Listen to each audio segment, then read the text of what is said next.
आपल्या कुटुंबावर कायम कुलदैवतांचे आशीर्वाद राहावे, सर्व अडचणी दूर व्हाव्या, सर्व मनोकामना पूर्ण व्हाव्या आणि यासाठी कुलदेवतांची सेवा आणि खंडरायांचे 6 दिवसांचे नवरात्राचे व्रत करण्याची इच्छा जर असेल आणि काही कारणामुळे जर तुम्ही ते करू शकत नसाल तर फक्त 18 डिसेंबरला चंपाषष्ठीच्या दिवशी कुलदेवतांची एक विशिष्ट सेवा आणि पूजा करून तुम्ही इच्छा पूर्ण करू शकता। मग आता 18 डिसेंबरला चंपाषष्ठीच्या दिवशी कुलदेवतांची ही विशेष सेवा कशी करायची हेच आज आपण या व्हिडिओमधून जाणून घेणार आहोत। चला तर मग सुरुवात करूया, पण त्याआधी आमच्या चॅनलला सबस्क्राईब करा, बेल आयकॉनला क्लिक करा। तुम्ही जर हा व्हिडिओ फेसबुकवर पाहत असाल तर फेसबुक पेजलाही फॉलो करा। मार्गशीर्ष महिन्याच्या शुक्ल पक्षाच्या षष्ठी तिथीला चंपाषष्ठी व्रत पाळलं जातं। या दिवशी भगवान शंकरांच्या मार्तंडेय रूपाची पूजा केली जाते। 13 डिसेंबर बुधवारपासून तर सोमवारी चंपाषष्ठीपर्यंत म्हणजे 18 डिसेंबरपर्यंत मल्हारी मार्तंड रात्रोत्सव असतो। त्याचप्रमाणे खंडोबासाठी खंडेरायाचे हे 6 दिवसाचे नवरात्र असतात। या दिवसात कुलदेवतांची सेवा केली जाते। मात्र ज्यांना हे शक्य नाही त्यांनी फक्त 18 डिसेंबर रोजी चंपाषष्ठीच्या दिवशी कुलदेवतांची ही सेवा आणि पूजा केल्यानं सर्व दुःख दूर होतात आणि भक्तांच्या सर्व मनोकामना पूर्ण होतात। घरावर कुलदेवी आणि कुलदेवतांचे सदैव आशीर्वाद असतात, ज्यामुळे आपल्या घरामध्ये कशाचीही कमतरता भासत नाही। तसं तर प्रत्येकाची कुलदेवी असते, प्रत्येकाचं कुलदैवत कुलदेव सुद्धा असतात। कोणाचे कुलदेव ज्योतिबा आहे तर कोणाचे जयजुरीचे खंडोबा आहेत, खंडेराया आहेत, ते कुलदेव असतात। तर या दिवसांमध्ये खंडोबाची आपल्याला जास्तीत जास्त सेवा करायची आहे। ही सेवा महिला आणि सर्व पुरुष मंडळी सुद्धा करू शकतात। याचबरोबर तुमच्या घरात कोणतेही कुलदैवत असेल तर या नवरात्र उत्सवामध्ये तुम्ही कुलदैवतांची सेवा नक्की करू शकता। याही व्यतिरिक्त ते शक्य नसेल तर तुम्ही चंपाषष्ठीला आपल्या कुलदेवताची सेवा नक्कीच करू शकता। आता जिथे पितृदोष असतो, जिथे कुलदेवीची सेवा होत नाही, त्या घरामध्ये विवाहाबद्दलच्या समस्या येत असतात, मूलबाळ होत नाही, घरामध्ये नवरा बायकोच्या कटकटी, भांडणं आणि वादविवाद वाढतात। याचबरोबर अन्य काही समस्याही येत असतात। तर 18 डिसेंबरला चंपाषष्ठीच्या दिवशी तुम्ही कुलदेवताची ही सेवा नक्कीच करावी। अनेकांकडे खंडोबा नवरात्रीची सेवा करतात, त्यामध्ये घटमांडणी करतात। खंडोबा नवरात्र अगदी 6 दिवस असतात। या खंडोबा नवरात्रासाठी सुद्धा 6 दिवस अखंड ज्योत प्रज्वलित केली जाते।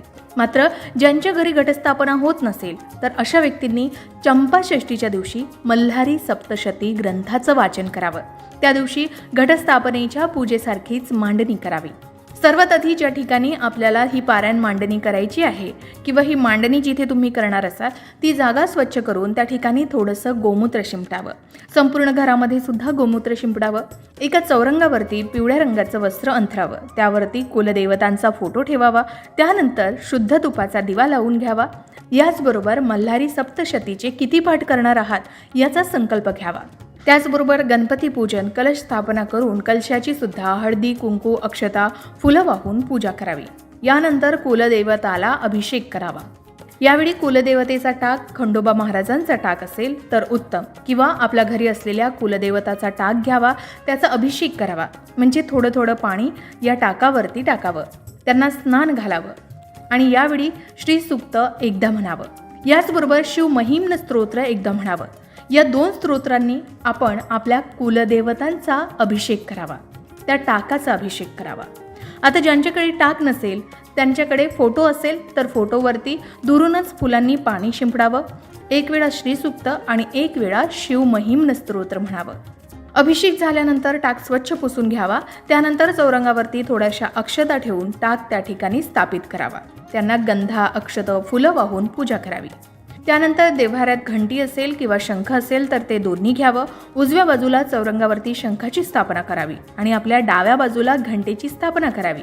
शंखाला फक्त गंध लावावं आणि घंटीला गंधा, अक्षत, फुलं वाहावी।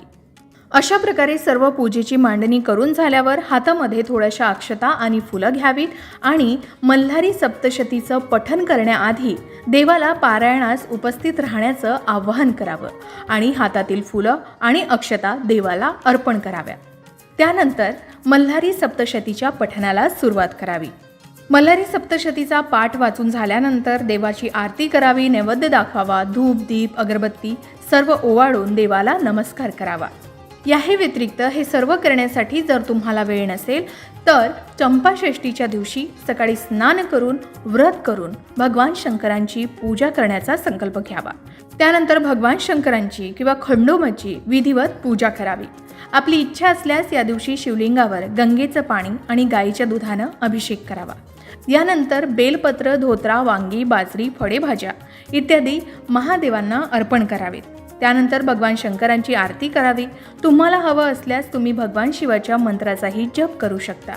यामध्ये तुम्ही भगवान शिवाच्या पंचाक्षरी मंत्राचा सुद्धा जप करू शकता किंवा महामृत्युंजय मंत्राचाही जप करू शकता। कारण चंपाषष्ठीच्या दिवशी भगवान शंकरांची पूजा केल्यानं अज्ञानामुळे झालेल्या पापांपासूनही मुक्ती मिळते असं शास्त्र सांगतं। यासोबतच भक्तांना ऐश्वर्य प्राप्त होतं। याचबरोबर या दिवशी दिव्याचं पूजन करून व्रत केल्यास मोक्षप्राप्ती होते आणि मागील जन्माची पापही नष्ट होतात। तर अशा प्रकारे तुम्ही चंपाषष्ठीच्या दिवशी आपल्या कुलदेवतांची सेवा करावी। याचबरोबर ते शक्य नसेल तर भगवान शंकरांची सेवा या दिवशी नक्कीच करू शकता। पुराणकथेतील एका आख्यायिकेनुसार एकेकाळी मनी आणि मल्ल नावाचे 2 राक्षस भाऊ होते, ज्यांनी मानवांसोबत देवांचाही विनाश केला आणि ऋषीमुनींना अनेक समस्या निर्माण केल्या। सर्व देव आणि ऋषीमुनी भगवान शिवांकडे गेले आणि मदत मागितली। भगवान शिवांनी यावेळी खंडोबाचं रूप धारण केलं, ज्यांचा चमकदार सोन्यासारखा रंग होता। परमेश्वराचा चेहरा हळदीने माखला होता। मनी आणि मल्ल या राक्षस बंधूंमध्ये आणि भगवान खंडोबा यांच्यात घनघोर युद्ध झालं। 6 दिवसाच्या प्रदीर्घ युद्धानंतर मनीनं भगवान शिवाकडे क्षमा मागितली आणि त्याला पांढरा घोडा अर्पण केला। त्यानंतर भगवान शिवांनी मनीला वरदान मागायला सांगितलं। मनी याने भगवान शिवाकडे आपल्या सोबत राहण्याची इच्छा व्यक्त केली। त्याची इच्छा पूर्ण करण्यासाठी सर्व खंडोबाच्या मंदिरात मनीची मूर्ती ठेवण्यात आली। त्यामुळे तेव्हापासून चंपाषष्ठी धार्मिक पद्धतीने साजरी केली जाते। आजही हे मंदिर खंडोबा देवांना समर्पित आहे। त्यांना मार्तंड भैरव आणि मल्हारी या नावानेही ओळखलं जातं। हे भगवान शंकरांचंच दुसरं रूप आहे। म्हणून या मंदिरात स्थापित केलेली भगवान खंडोबांची मूर्ती ही घोड्यावर स्वार झालेल्या योद्ध्याच्या रूपात आहे। भगवान खंडोबांनी मारलेल्या मल्लासुराचं शिर कापून मंदिराच्या पायरीवर ठेवलं, तर दुसरीकडे मनीनं मानवजातीच्या कल्याणासाठी देवाकडे वरदान मागितलं होतं। त्यानंतर देवानी त्याला जिवंत सोडलं। भगवान खंडोबा हे उग्र देवता म्हणतात, म्हणूनच त्यांच्या पूजेचे नियमही कडक आहेत। तर तुमचे कुलदैवत सुद्धा भगवान खंडोबा असतील तर अशा प्रकारे चंपाषष्ठीच्या दिवशी तुम्ही सुद्धा सेवा करू शकता। याही व्यतिरिक्त आपल्या घरावर कुलदेवतांचा, कुलदेवीचा अखंड आशीर्वाद कायम राहावा असं तुम्हालाही वाटत असेल तर अशा प्रकारे तुमचं कुलदैवत कोणतंही असू द्या, 18 डिसेंबरला येणाऱ्या चंपाषष्ठीच्या दिवशी तुम्ही सुद्धा आपल्या कुलदैवतांची अशा प्रकारे सेवा करून आपल्या कुलदैवतांचे आशीर्वाद नक्कीच प्राप्त करू शकता। तुमचं कुलदैवत कोणतं आणि तुम्ही सुद्धा चंपाषष्ठीच्या दिवशी आपल्या कुलदेवतांची अशा प्रकारे सेवा करता का? आम्हाला कमेंट करून नक्की सांगा।